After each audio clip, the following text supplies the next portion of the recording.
EV car घेऊ की अजूनही पेट्रोल कारच बेस्ट आहे की लांब पल्ल्यासाठी डिझेलला पर्याय नाही? आज नवीन कार घेण्याचा विचार करणाऱ्या जवळपास प्रत्येकाच्या मनात हेच प्रश्न आहेत.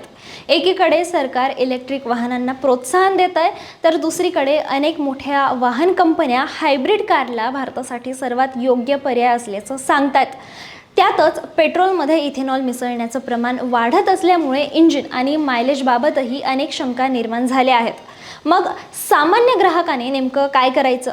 ईव्ही घ्यायची, पेट्रोल डिझेलवरच राहायचं की हायब्रिडकडे वळायचं? आणि या सगळ्यात इथेनॉलची भूमिका नेमकी काय आहे? आजच्या या व्हिडिओमध्ये आपण याच सगळ्याचं सोप्या भाषेमध्ये विश्लेषण करणार आहोत, त्यामुळे व्हिडिओ शेवटपर्यंत नक्की पहा. नमस्कार, मी श्रुती आणि तुम्ही पाहतात लगाव बत्ती. गेल्या काही वर्षापासून भारतातील ऑटोमोबाईल क्षेत्र झपाट्याने बदलत आहेत. काही वर्षांपूर्वी कार घ्यायची म्हणजे फक्त पेट्रोल की डिझेल एवढाच प्रश्न असायचा, पण आज परिस्थिती पूर्णपणे बदललेली आहे. बाजारात इलेक्ट्रिक कार आहेत, हायब्रिड कार आहेत, CNGचे पर्याय आहेत आणि त्याचबरोबर सरकार इथेनॉल मिश्रित इंधनाला सुद्धा मोठ्या प्रमाणात प्रोत्साहन देत आहे. त्यामुळे ग्राहकांसमोर पर्याय वाढलेले आहेत, पण संभ्रमही तितकाच वाढलाय. सर्वात आधी ईव्ही कारबद्दल बोलूयात.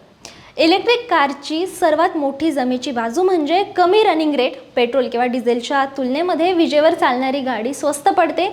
इंजिनमध्ये कमी हालचाल करणारे पार्ट्स असल्यामुळे देखभाल खर्चसुद्धा तुलनेने कमी असतो. त्याशिवाय प्रदूषणसुद्धा कमी होतं. त्यामुळे शहरात रोज ठराविक अंतर प्रवास करणाऱ्या लोकांसाठी ईव्ही हा चांगला पर्याय ठरू शकतो. मात्र ईव्ही म्हणजे प्रत्येकासाठीच सर्वोत्तम पर्याय आहे असं म्हणता येणार नाही, कारण अजूनही देशभरात चार्जिंग स्टेशनचं जाळं पुरेसं विकसित झालेलं नाही आहे. लांब पल्ल्याच्या प्रवासात चार्जिंगची चिंता कायम असते. काही भागांमध्ये चार्जिंगची सुविधा सहज उपलब्ध नाही आहे. त्यामुळे ज्याचा प्रवास वारंवार लांबचा असतो किंवा ज्यांना वेळेचं बंधन असतं त्यांच्यासाठी ईव्ही अजूनही काही मर्यादा घेऊन येतं.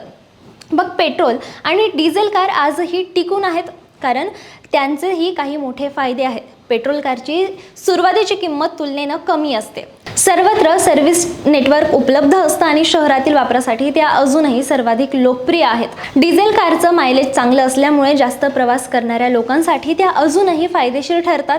मात्र वाढतं प्रदूषण, डिझेल इंजिनची देखभाल आणि काही शहरांमधील निर्बंध यामुळे डिझेल कारच आकर्षण पूर्वीसारखं आता राहिलेलं नाही आहे आणि म्हणूनच आता हायब्रिड कारकडे अनेक तज्ज्ञ आशेने पाहत आहेत.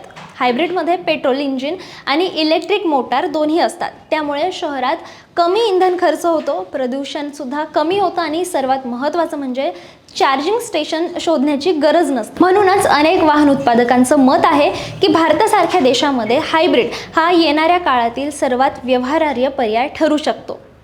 आता याच पार्श्वभूमीवर भारतात ईव्ही विरुद्ध पेट्रोल असा संघर्ष नाही आहे. उलट भारताला EV, hybrid, CNG, ethanol, biogas आणि भविष्यात हायड्रोजन अशा सर्व तंत्रज्ञानाची गरज आहे. कारण भारतासारख्या मोठ्या देशात एकच पर्याय सर्वांसाठी योग्य ठरू शकत नाही.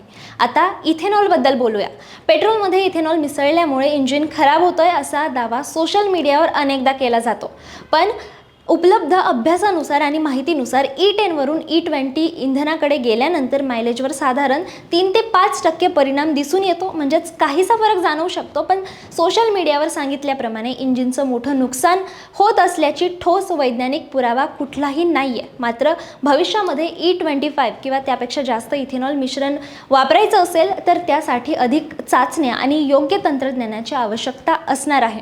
सरकार इथेनॉलवर भर का देत आहे याचं कारणही तितकंच महत्त्वाचं आहे. भारत अजूनसुद्धा मोठ्या प्रमाणावर कच्चं तेल आयात करतो. इथेनॉलचा वापर वाढल्यास इंधन आयात कमी होऊ शकतं, शेतकऱ्यांना फायदा होऊ शकतो आणि कार्बनचं उत्सर्जनसुद्धा कमी करण्यासाठी मदत मिळू शकते. त्यामुळे हा फक्त वाहनांचा विषय नाही आहे, तर देशाच्या ऊर्जा सुरक्षेचा सुद्धा महत्त्वाचा मुद्दा आहे. म्हणूनच आज कार खरेदी करताना कोणती कार सर्वात बेस्ट आहे यापेक्षा तुमच्यासाठी कोणती कार योग्य आहे हा प्रश्न अधिक महत्त्वाचा आहे. जर तुम्हाला रोजचा प्रवास कमी असेल आणि चार्जिंगची सुविधा उपलब्ध असेल तर ईव्ही कार योग्य पर्याय ठरू शकते.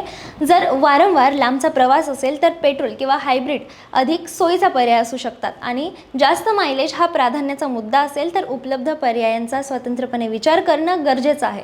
एकूणच पाहिलं तर भारतातील वाहन क्षेत्र एका मोठ्या बदलाच्या टप्प्यावर उभं आहे. पुढच्या काही वर्षांमध्ये रस्त्यांवर ईव्ही, पेट्रोल, हायब्रिड, CNG आणि इथेनॉलवर चालणारी वाहनं एकत्रित दिसणार आहे.